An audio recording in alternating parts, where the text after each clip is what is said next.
தமிழக வாழ்வுரிமை கட்சி வேல்முருகன் அவர்கள் திமுக தொடர்ந்து பயணிக்கணுமா வேணாமா அப்படின்ட்டு நாங்க பரிசீலனை பண்ணுறோம் அப்படின்னு சொல்லியிருக்காங்க. நிறைய கருத்து மோதல்கள் நிறைய ஆரம்பத்தில் நடந்துகிட்டு இருக்கு. ஏன்னா முழுமையா இவங்களுடைய அந்த கூட்டணி பேச்சுவார்த்தையா இருக்கட்டும், இல்ல தொகுதி பங்கீடாக இருக்கட்டும், இன்னை வரைக்குமே இவங்க பண்ணல. வந்தவங்க போனவங்க அப்படின்ட்டு எல்லாருக்கும் நான் சீட்டு கொடுக்குறேன், உங்களுக்கு இந்த தொகுதி கொடுத்துட்றேன் அப்படின்னு ஒரு பொய்யான ஒரு வாக்குறுதியை கொடுத்துக்கிட்டு திராவிட முன்னேற்ற கழகம் தொடர்ச்சியா ஒரு வேலையை பண்ணிட்டு இருக்காங்க. பெண்கள் இருக்கிறதாண்டி, பெண்களுடைய வாக்கு இருக்கிறதாண்டி திமுகவை யாராலும் அசைக்க முடியாதுன்னு ஒரு மேடையில் தமிழ்நாடுடைய முதல்வர் மு க ஸ்டாலின் அவர்கள் பேசியிருக்காங்க. தமிழகத்தில் இருக்கக்கூடிய எந்த பெண்கள் முழுமையாக திமுகவை ஆதரிக்கிறார்கள் அப்படின்னு ஏதாவது ஒரு டேட்டா இருக்கா பாருங்க, கிடையாது. ஏன்னா பெண்களுக்கு 1% கூட பாதுகாப்பு இல்லாத ஒரு சூழலை தான் இந்த 5 ஆண்டுகள் நிறைவு செய்து கொண்டு இருக்கக்கூடிய திராவிட முன்னேற்ற கழகம் செஞ்சுட்டு இருக்கு. மீண்டும் உங்களை மக்கள் தேர்ந்தெடுத்து அவங்களை அரியணைக்கு ஏற்றுறதுக்கு மக்கள் என்ன முட்டாளாவா இருக்காங்க? திமுக கூட்டணியில் இன்னைக்கு பேச்சுவார்த்தை நடத்தக்கூடிய உட்கட்சிகளாக இருக்கட்டும், தோழமை கட்சிகளாக இருக்கட்டும், இவங்க எல்லாம் அவங்க கொள்கை ரீதியாக இருக்கிறது கிடையாது. அது எந்த கட்சியாக இருக்கட்டும், கொள்கை கிடையாது. அவங்களுக்கு பெட்டி வந்தா போதும், உங்களுக்கு அதை பண்றேன், இதை பண்றேன், நல்லது பண்ணிடுறேன் அப்படின்னு சொல்லிட்டு இந்த போலியான பிம்பத்தை உருவாக்கி கொண்டு விளம்பரத்தை கொடுத்து கொண்டு இருக்கக்கூடிய நாடக மாடல் இறுதி கட்டத்தை எட்டிவிட்டது. தாவேகா தலைவர் விஜயா இருக்கட்டும், எடுத்தங்க இப்ப திமுக கொடுத்துட்டு இருக்க மாதிரி உனக்கு 50 உனக்கு 50 உனக்கு 50 அப்படின்னு இந்த மாதிரிலாம் பண்ணிட்டு இருக்க முடியாது. ஏன்னா அப்படி பண்ணோம்னா யாரும் அந்த கலை அரசு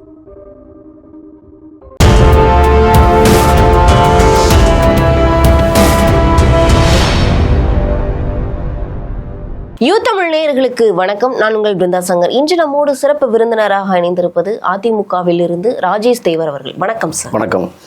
இப்போ திமுகல மிகப்பெரிய இந்த தொகுதி பங்கீடு தொடர்பாக பல்வேறு சர்ச்சைகள் போயிட்டு இருக்கு அப்படின்னு சொல்லிட்டு நாளுக்கு நாள் வரக்கூடிய செய்திகளை நம்ம பார்க்கும்.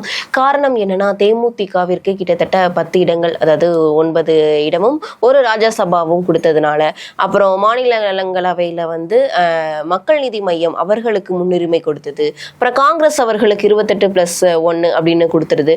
அதனால விசிக, மற்ற கட்சிகள், மதிமுக, அதுல இருக்கக்கூடிய சின்ன சின்ன கட்சிகள்லாம் மிகப்பெரிய அதிருப்தியில இருக்கிறதாகவும், நேற்று வேல்முருகன் அவர்கள், தமிழக வாழ்வுரிமை கட்சி வேல்முருகன் அவர்கள் திமுக தொடர்ந்து பயணிக்கணுமா வேணாமா அப்படின்ட்டு நாங்க பரிசீலனை பண்ணுறோம் அப்படின்னு சொல்லியிருக்காங்க. இது மிகப்பெரிய விரிசல் உண்டாகிறதுக்கு மிகப்பெரிய வாய்ப்பா இருக்கும் நீங்க நினைக்கிறீங்களா? இது பொதுவாக எடுத்துக்கிட்டோம்னா, இப்போ திமுக பொறுத்த வரைக்கும் இன்னைக்கு கூட்டணி கட்சி இந்த தொகுதி உடன்பாடு நிறைய கருத்து மோதல்கள் நிறைய ஆரம்பத்தில் நடந்துகிட்டு இருக்கு. ஏன்னா முழுமையாக இவங்களுடைய அந்த கூட்டணி பேச்சுவார்த்தையாக இருக்கட்டும், இல்லை தொகுதி பங்கீடாக இருக்கட்டும், இன்னை வரைக்குமே இவங்க பண்ணலை. வந்தவங்க போனவங்க அப்படின்ட்டு எல்லாருக்கும் நான் சீட்டு கொடுக்குறேன், உங்களுக்கு இந்த தொகுதி கொடுத்துட்றேன் அப்படின்னு ஒரு பொய்யான ஒரு வாக்குறுதியை கொடுத்துக்கிட்டு திராவிட முன்னேற்ற கழகம் தொடர்ச்சியாக ஒரு வேலையை பண்ணிட்டு இருக்காங்க. அப்போது இவங்களுடைய உண்மைத்தன்மை, இவங்ககிட்ட எந்த ஒரு ஸ்டாண்டு, ஒரு கொள்கை பிடிப்பு கிடையாது. இவங்களை நம்பி நம்மளும் போயிட்டு நம்ம ஒரு கட்சியில் இன்றைக்கி ஆதரவு நிலைப்பாடை கொடுக்கோம்னா அடுத்தது அந்த கட்சி முழுமையாக வெளியில் வர முடியாது. டோட்டலாக அப்படியே அஸ்தமனம் ஆகிடும் அப்படின்ற ஒரு காரணத்தினால தான் இன்றைக்கி போயிட்டுருக்கு. அந்த மாதிரி தான் இப்போது தொடர்ச்சியாக இந்த 5 ஆண்டுகளாக திமுகவில் இருந்த கூட்டணி கட்சிகள் எடுத்துக்கிடுங்க, விடுதலை சிறுத்தைகள் கட்சியாக இருக்கட்டும், மதிமுகவாக இருக்கட்டும், மதிமுகவில் பிரிஞ்சு போனவங்களும் இன்றைக்கி மறுபடியும் திமுக ஆதரவில் தான் வந்திருக்காங்க. அப்போது இந்த மாதிரி நிறையா, இப்போ காங்கிரஸ் எடுத்துக்கங்க, காங்கிரஸ்லாம் தமிழகத்தில் 10 தொகுதிகளுக்கு மேலே கிடையாது, சீட்டு வாங்கினது கிடையாது.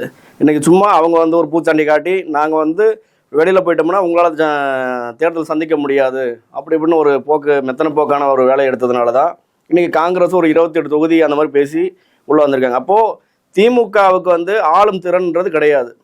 மெயின் விஷயம் அதுதான். ஏன்னா நீங்கள் நல்லா திறமையானவர்களாக இருந்தீங்கன்னா உங்களுக்கான அந்த கூட்டணிகள் கரெக்டாக அமையப்படும். இப்போது தேசிய ஜனநாயக கூட்டணி எடுத்துக்கிடுங்க, இதில் இருக்கக்கூடிய ஒவ்வொரு கூட்டணி கட்சிகளும் மிகவும் ஒரு வலிமை வாய்ந்ததாக இருக்கிறாங்க. ஏன்னா எந்த இடத்துலையும் ஒரு இடர்பாடுகள் கிடையாது. எல்லாரும் ஒரு நல்ல ஒரு அண்டர்ஸ்டாண்டிங்கில் கொண்டு போய்கிட்டு இருக்காங்க. மக்களுக்கான தேவைகளை முன்னெடுத்து மக்களுக்கான ஒரு நல்ல ஒரு வழியை காட்டணும் அப்படின்னு தேசிய ஜனநாயக கூட்டணி கரெக்டாக இருக்குது. திமுகவில் அந்த மாதிரி கிடையாது. திமுகவில் இன்றைக்கி எப்படி எடுத்துக்கிட்டாலும் பாருங்கள், இன்றைக்கி ஒரு சின்ன ஒரு லெட்டர்பேடு ஒரு இயக்கமாக இருக்கட்டும், லெட்டர்பேடு கட்சிகளாக இருக்கட்டும், எல்லாரையும் கூப்பிட்டு உனக்கு நான் 2 தொகுதி தரேன், உனக்கு 3 தொகுதி தரேன் அப்படின்னு அவங்க அந்த ஆசையை காட்டி கூப்பிட்டுறாங்க. உள்ளே கூப்பிட்ட உடனே இவங்களுக்கு ஆல்ரெடி ஒரு 5 வருஷமா முட்டு கொடுத்துட்டு இருக்காங்க பார்த்தீங்களா, அவங்களாம் என்ன பண்ணுறாங்க, நாங்கள் 5 வருஷமா தொடர்ச்சி அவங்களுக்கு ஆதரவு தெரிவிச்சுட்டு இருக்கோம், எங்களுக்கு தான் அதிகமாக வேணும் சீட்டு, நீங்கள் அதை விட்டுட்டு நேற்று வந்தவங்களுக்குலாம் கூப்பிட்டு கொடுக்குறீங்க அப்படின்னு அந்த உட்கட்சி பூசல் இன்னைக்கு ரொம்ப ஒரு பெரிய லெவலில் வெடிச்சிட்டு இருக்கு. இதுதான் உண்மை. கண்டிப்பா சார். இப்போ வந்து தேர்தல் தேதி அறிவிச்சிருக்காங்க. இப்போ இந்த தேர்தல் தேதி அறிவிச்சதுக்கு அப்புறம் மீண்டும் வந்து திமுக மிகப்பெரிய முன்னேற்பாடுகள்லாம் வந்து விறுவிறுப்பா செய்ய தொடங்கியிருக்காங்க.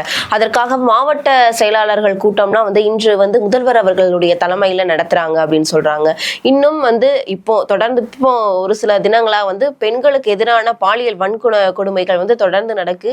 ஆனா பெண்கள் இருக்கிறதாண்டி, பெண்களுடைய வாக்கு இருக்கிறதாண்டி திமுகவை யாராலும் அசைக்க முடியாதுன்னு நேற்று கூட ஒரு மேடையில திமுக தலைவரும் தமிழ்நாடுடைய முதல்வர் மு.க. ஸ்டாலின் அவர்கள் பேசியிருக்காங்க. இதை நீங்க எப்படி சார் பாக்குறீங்க? இல்ல, இது வந்து ஒரு வேடிக்கையான ஒரு விஷயம். ஏன்னா தமிழகத்தில் இருக்கக்கூடிய எந்த பெண்கள் வந்து முழுமையாக திமுகவை ஆதரிக்கிறார்கள் அப்படின்னு ஏதாவது ஒரு டேட்டா இருக்கா பாருங்க, கிடையாது. ஏன்னா வட மாநிலத்திலிருந்து பெண்களை கொண்டுட்டு வந்து ஒரு ஓட்டு போடுறதுக்கான ஒரு வேலையை யுக்தியை வேணா பயன்படுத்துவாங்க. தமிழக பெண்கள் யாருமே போட மாட்டாங்க திமுகவுக்கு. ஏன்னா தொடர்ச்சியாக பெண்களுக்கான ஒரு பாலியல் வன்கொடுமையிலேருந்து இன்னைக்கு நிறைய குற்றங்கள் எடுத்துக்கிடுங்க. எல்லாமே தென் மாவட்டமாக இருக்கட்டும், வட தமிழகமாக இருக்கட்டும், தொடர்ச்சியாக பெண்களுக்கு 1% கூட பாதுகாப்பு இல்லாத ஒரு சூழலை தான் இந்த 5 ஆண்டுகள் நிறைவு செய்து கொண்டு இருக்கக்கூடிய திராவிட முன்னேற்றங்களும் செஞ்சுட்டு இருக்கு. அப்போது எந்த அடிப்படையில் மீண்டும் உங்களை வந்து மக்கள் தேர்ந்தெடுத்து அவங்கள அரியணைக்கு ஏற்றுறதுக்கு மக்கள் என்ன முட்டாளாவாக இருக்காங்க? ஏன்னா இன்னைக்கு 2 வயசு குழந்தையிலேருந்து 60 வயசு முதியவர்கள் வரைக்குமே இன்னைக்கு பாதுகாப்பு கிடையாது பெண்களுக்கு.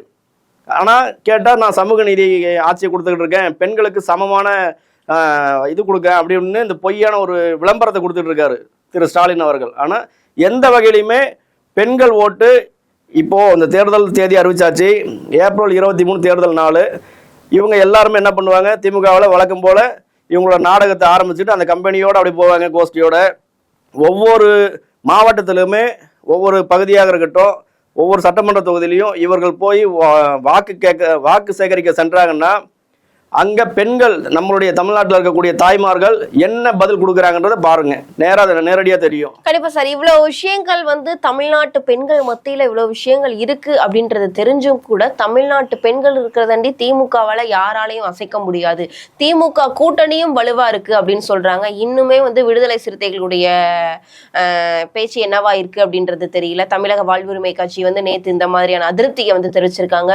இருந்தாலும் மூத்த அமைச்சர்கள்லாம் வந்து அவர்களிடம் பேச்சுவார்த்தை நடத்திருக்கிறதா சொல்லியிருக்காங்க. இது வந்து எதை நோக்கி பயணிக்கும்னு நீங்க நினைக்கிறீங்க? திமுக பொதுவாக எடுத்துக்கிட்டோம்னா திமுக கூட்டணியில் இன்னைக்கு பேச்சுவார்த்தை நடத்தக்கூடிய உட்கட்சிகளாக இருக்கட்டும், தோழமை கட்சிகளாக இருக்கட்டும், இவங்க எல்லாம் வந்து அவங்க கொள்கை ரீதியாக வந்து இருக்கிறது கிடையாது. இது யாருமே திமுக கூட்டணின்னு போயிட்டாவே அது எந்த கட்சியாக இருக்கட்டும் கொள்கை கிடையாது. அவங்களுக்கு வந்து பெட்டி வந்தால் போதும், நம்மளுடைய வளர்ச்சிக்கான வேலையை பார்ப்போம், மக்களுக்கான தேவை என்ன ஒரு நலத்திட்டத்தை மக்களுக்கு கொண்டு போய் சேர்க்கலாம், இல்லை இன்னைக்கு இளைய சமுதாயம் எதில் பின்தங்கி இருக்காங்க, அவங்கள எப்படி நம்ம அடுத்த கட்டத்துக்கு கொண்டு வரணும் அப்படின்றதுலாம் யாருக்குமே இங்கே அக்கறை கிடையாது. ஏன்னா இவங்களுடைய வாக்கு வங்கி உயர்த்த வேண்டும். அப்போது சில சமுதாயங்களை கொண்டு வரணும் உள்ள. இன்னைக்கு இந்த சமுதாயத்துக்கு நான் நல்லது பண்ணுதேன், இந்த சமுதாயத்துக்கு நான் உயர்வாக இருக்கேன் அப்படின்னு ஒரு பொய்யான ஒரு பிம்பத்தை உருவாக்கிட்டு சமுதாய ரீதியான வாக்கு வங்கி எப்படி சரிக்கலாம், எப்படி நம்ம கொண்டு வரலாம் மேலே இப்படின்னு பார்த்துட்டு இருக்காங்க. ஆனால் இது நிச்சயமாக வந்து முடிவுரை வந்து எழுதிவிட்டது. ஏன்னா மீண்டும் மறுபடியும் சொல்கிறேன், 2026 சட்டமன்ற தேர்தலில் இதை விட திமுக வந்து மிகப்பெரிய ஒரு படுதோல்வி அடைந்தது சரித்திரம் அப்படின்றது நம்மளுடைய தமிழக மக்கள் சொல்லுவாங்க. இப்போ தமிழக வாழ்வுரிமை கட்சியோட அண்ணன் வேல்முருகன் இருக்காப்புல, அவரு ஆல்ரெடி பேசிட்டு இருக்காரு. பேசிட்டு எனக்கு நாங்கள் வந்து இத்தனை தொகுதி கேட்குறோம், கொடுக்குறாங்களா இல்லையான்னு பார்ப்போம். அவங்க தான் கொடுக்காங்களா இல்லையான்ற உங்களுடைய தரத்தை அவங்க எங்கே வச்சு பார்க்குறாங்கன்னும் போது உங்களுக்கு தெரியலையா? அப்போ நீங்கள் அப்படிப்பட்ட ஒரு இடத்துல இருந்துக்கிட்டு நீங்கள் ஏன் அப்படி போராடிக்கிட்டு இருக்கீங்க?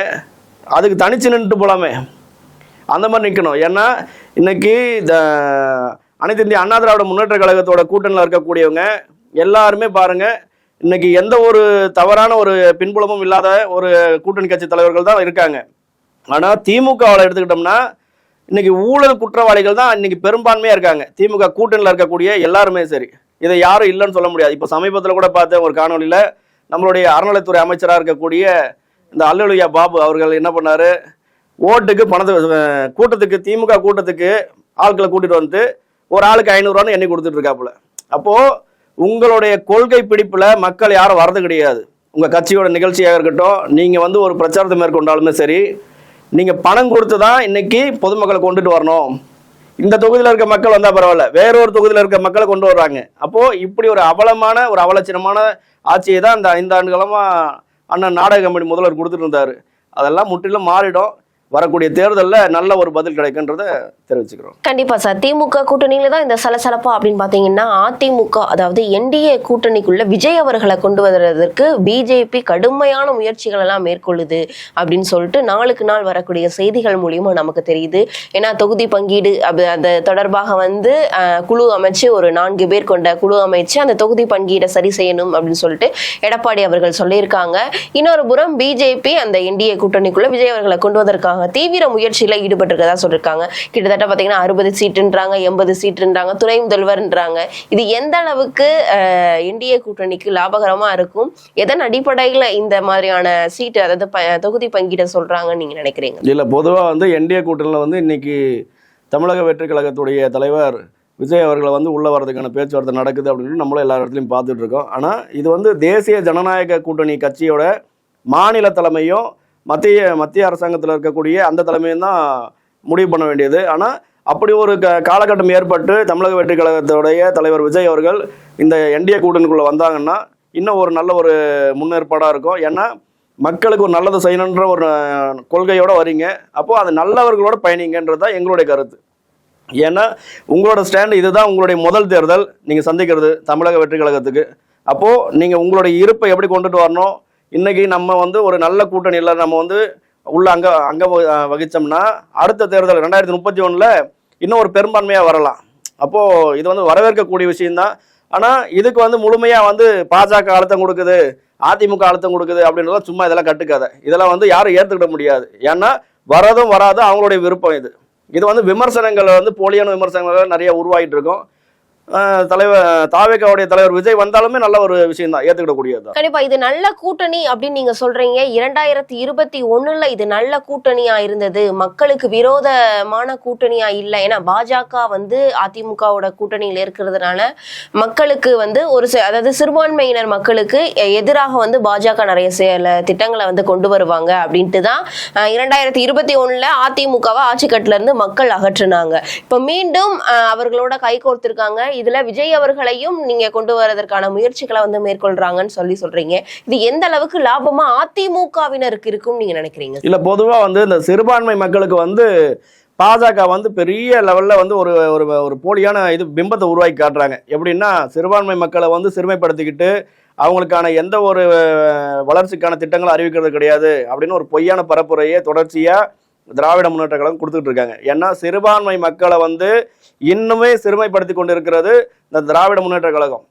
ஏன்னா தேசிய ஜனநாயக கட்சியோட கூட்டணியில வந்து பாத்தீங்கன்னா இங்க அனைத்து மக்களும் சமம், இங்க வந்து யாருக்குமே வந்து பிரிவினவாதம் கிடையாது, பாகுபாடு கிடையாது, இந்த சிறுபான்மை என்ற இதுவே நமக்கு தேவையில்லை, நம்ம எல்லாம் அண்ணன் தம்பி சகோதரர்களா இருக்கோம் அப்படின்ற ஒரு கொள்கை கோட்பாடை முன்னிறுத்தி கொண்டு போறது தான் தேசிய ஜனநாயக கட்சியோட கொள்கை. ஆனா இதை அப்படியே தலைகளை மாத்திட்டு இவங்க என்ன பண்றாங்க, திமுகவில் உங்களை வந்து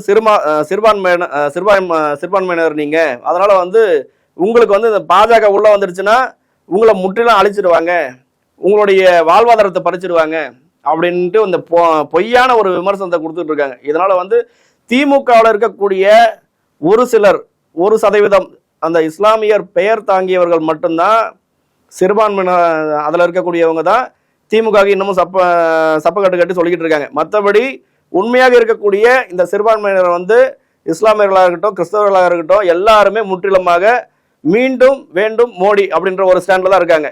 ஏன்னா ஒரு நல்ல ஆட்சியை கொடுத்துட்டு இருக்காப்புல. நம்மளுடைய இந்தியாவின் இன்னைக்கு வந்து இந்த தரம் வந்து உயர்ந்திருக்கிறது காரணம் பார்த்தோம்னா நம்மளுடைய பாரத பிரதமர் மதிப்பிற்குரிய மோடி அவர்கள் தான். இதெல்லாம் இல்லைன்னு சொல்ல முடியாது. ஏன்னா காங்கிரஸ் கிட்ட கொடுத்தோம்னா காங்கிரஸ் தீவிரவாத அமைப்புகளுக்கு கையகப்படுத்திட்டு இந்தியாவே அழிச்சிட்டு போயிடுவாங்க. ஏன்னா இதுதான் உண்மை. அதனால எக்காரணத்து கொண்டும் காங்கிரஸோட கூட்டணின்றதும் திமுகவோட கூட்டணி சேர்றதும் என்னைக்குமே விளங்காது. அதனால வந்து இது மக்கள் நல்லா தெளிவா புரிஞ்சுக்கிட்டு இருக்காங்க. தேர்தலில் சந்திப்போம், களத்தில் சந்திப்போம். கண்டிப்பா சார். இப்போ வந்து தாவேகாவிற்கு 60 சீட்டு 80 சீட்டு துணை முதல்வர் அப்படின்லாம் வந்து ஒரு பேச்சு வந்து அடிபட்டு இருக்கு. இப்போ எப்பயுமே திமுகவும் சரி அதிமுகவும் சரி அதாவது புதிதாக வரக்கூடிய தொடங்கக்கூடிய கட்சிகளுக்கு அதிக தொகுதி வந்து கொடுத்ததா சரித்திரமே இல்லை. ஆனா இந்த பேச்சு அப்படின்றது மிகப்பெரிய அளவுல பேசும் பொருளாக இருக்கு. எப்படி ஒரு புதிதாக ஆரம்பிக்கக்கூடிய கட்சிக்கு 60 சீட்டுன்றாங்க 80 சீட்டுன்றாங்க, துணை முதல்வர் பதவி வர கொடுக்கன்னு சொல்றாங்க. ஆனா அவர் ஒரு புறம் இப்ப வரை என்னைக்குமே அவரு வந்து என்னுடைய தலைமையை ஏற்று வருபவர்களுக்கு ஆட்சி அதிகாரத்துல பங்கு அப்படின்றதுல அவர் வந்து ரொம்ப ஸ்ட்ராங்கா இருக்காரு. இந்த மாதிரியான பேச்சுகளை நீங்க எப்படி சார் பாக்க? இல்ல, இது வந்து ஒரு விளையாட்டுத்தனமான பேச்சு இது. ஏன்னா நீங்க தேர்தலை சந்திச்சு நீங்க ஒரு 10 சட்டமன்ற எம்எல்ஏ வச்சிருக்கேன், ஒரு நாடாளுமன்ற உறுப்பினர்கள் ஒரு 4 பேர் வச்சிருக்கேன் அப்படின்னு ஒரு ஸ்டாண்ட்ல இருந்தீங்கன்னா நீங்க சொல்றதை நாங்க கேட்டுக்கலாம். முதல் தேர்தல் இதுதான் உங்களுக்கு. அப்போ நீங்க உள்ள வரும்போது நீங்க முதல்ல ஸ்டடியா நிக்க முடியுமா? இல்ல சார், நீங்க சொல்ற மாதிரி முதல் தேர்தல்ல உள்ளவங்களுக்கு 60-80 சீட்டு துணை முதல்வர் பதவி கொடுக்கிற அளவு கூட அதிமுக கூட்டணி, அதாவது என்டிஏ கூட்டணியில பேச்சுவார்த்தை நடக்குதுன்னு சொல்றாங்களே, இதை எப்படி ஏத்துக்கிறது அவர்களுடைய பேச்சுக்களை? இதெல்லாம் வந்து போலியான விமர்சனங்க. ஏன்னா 60 தொகுதி 70 தொகுதி அந்த மாதிரிலாம் யாரும் கொடுக்க போறது கிடையாது, கொடுக்க மாட்டாங்க. உங்களுக்கு என்ன, உங்களுடைய கெப்பாசிட்டி, உங்களுடைய எந்தெந்த தொகுதிகள் வந்து ஸ்ட்ராங்கா இருக்குது, எந்தெந்த மாவட்டங்கள் வந்து உங்களுக்கு வந்து நல்ல ஒரு வளர்ச்சிக்கா இருக்குது, அதை மென்ஷன் பண்ணி தான் வந்து இன்னைக்கு தொகுதி பங்கீடு கொடுப்பாங்க. இது யாரா இருக்கட்டும், இன்னைக்கு தவேக தலைவர் விஜயா இருக்கட்டும், மற்ற கட்சி தலைவர்களாக இருக்கட்டும், இதுதான் வந்து அதோட ஸ்டாண்டு. எடுத்தங்க வந்துட்டு இப்போ திமுக கொடுத்துட்டு இருக்க மாதிரி உனக்கு 50 உனக்கு 50 அப்படின்னு இந்த மாதிரிலாம் வந்து பண்ணிட்டு இருக்க முடியாது. ஏன்னா அப்படி பண்ணோம்னா யாரும் அந்த கள அரசியலை பார்க்க முடியாது. இதுதான் உண்மை. ஏன்னா கள அரசியல் என்பது மக்களை சந்திக்கணும், மக்களுடைய தேவை என்ன இருக்குது, மக்கள் எதில் பின்தங்கி இருக்காங்க, அவங்களுக்கு அடுத்த கட்டத்துமா நம்ம ஆட்சிக்கு வந்தோம்னா என்னதை கொண்டு வந்து செய்யலாம் அப்படின்றதில் பார்க்கணும். இதெல்லாம் எதுவுமே இல்லாமல் நான் வெறுமனே நான் உங்களுக்கு வந்து அதை பண்ணுறேன் இதை பண்ணுறேன் நல்லது பண்ணிடுறேன் அப்படின்னு சொல்லிட்டு இந்த போலியான பிம்பத்தை உருவாக்கி கொண்டு விளம்பரத்தை கொடுத்து கொண்டு இருக்கக்கூடிய இந்த விளம்பர மாடல், நாடக மாடல் வந்து இறுதி கட்டத்தை எட்டிவிட்டது. இனியும் தமிழகத்தில் திராவிட முன்னேற்ற கழகம் ஒரு எதிர்கட்சியாக கூட இனி வர்றதுக்கான வாய்ப்பு என்பது சுத்தமா கிடையாது. கண்டிப்பா சார். தொடர்ந்து தமிழக வெற்றி கழகம் வந்து பிஜேபி வந்து கூட்டணிக்குள்ள அழைக்கிறதுக்கு உண்டான முயற்சிகள் மேற்கொண்டாங்கன்னு நம்ம வந்து பேசிட்டு இருக்கோம். ஆனா அவர்களோட நிர்மல்குமார், அதாவது அந்த கட்சியை சார்ந்த நிர்மல்குமார் அவர்கள் அந்த மாதிரியான பேச்சுவார்த்தை நடக்கல அப்படின்னு சொல்றாங்க. ஆனா இப்ப வரைக்குமே விஜய் அவர்கள் அந்த மாதிரியான ஏன்னா விஜய் அவர்கள் சொன்னாதான் உண்மையிலேயே பேச்சுவார்த்தை நடக்குதா நடக்கலையான்றது தெரியும். விஜய் அவர்கள் தலைமையில இருந்து சொல்ல மாட்டேங்காங்க. நிர்மல்குமார் அப்புறம் புஷ்ய ஆனந்த் அவர்கள்லாம் சொல்றதை நீங்க எப்படி பாக்குறீங்க? இல்ல, இது வந்து கட்சியோட 2ஆம் கட்டத்தில் இருக்கக்கூடிய நிர்வாகிகளுடைய பேச்சு வந்து எதுலையுமே எடுத்துக்கிட முடியாது முதல்ல. ஏன்னா இப்போது அனைத்து இந்த அண்ணா திராவிட முன்னேற்ற கழகத்துடைய பொதுச் செயலாளர், மதிப்பிற்குரிய சட்டமன்ற எதிர்க்கட்சி தலைவர் அண்ணன் எடப்பாடியார் வந்து ஒரு அறிக்கை விடுதாங்கன்னா அதை நம்ம ஏற்றுக்கிடலாம். ஏன்னா அதிமுகவுடைய கோரிக்கையாக ஒரே ஒரு ஸ்டாண்டு அவருடைய அறிவிப்பு அப்படின்னு நம்ம கொண்டு போகலாம். என்டிஏ கூட்டணியில் எடுத்துக்கிட்டோம்னா மதிப்பிற்குரிய அண்ணன் நயினார் நாகேந்திரன், அவர் தான் மாநில தலைவர், அவர் கொடுக்குற அறிக்கை தான் செல்லுபடியாகும். அதை விட்டு இந்த 2ஆம் கட்டமாக இருக்கக்கூடிய தலைவர்களுடைய பேச்சு வந்து என்னைக்குமே இது வந்து சபைக்கு ஏற்றுக்கொள்ள முடியாது. கண்டிப்பா இதை நம்ம பொறுத்திருந்து தான் பார்க்கணும். உண்மையாகவே வந்து தாவேகாவை வந்து என்டிஏ கூட்டணிக்குள்ள அழைக்கிறாங்களா அப்படின்னு சொல்லிட்டு இன்னும் ஒரு சில தினங்கள்ல நமக்கு அது தெரிய வரும்னு நினைக்கிறேன். 2026 சட்டமன்ற தேர்தலுக்கு இன்னமும் குறுகிய கால இடைவெளி தான் இருக்குது. சட்டமன்ற தேர்தல் தேதியும் அறிவிச்சிட்டாங்க. நம்ம பொறுத்திருந்து பார்க்கலாம் அரசியல்ல இன்னும் என்னென்ன மாதிரியான மாற்றங்கள் வருதுன்னு. அரசியல் ரீதியா பல்வேறு விவரங்கள் எங்களோட பகிர்ந்தமைக்கு நன்றி. நன்றிமா.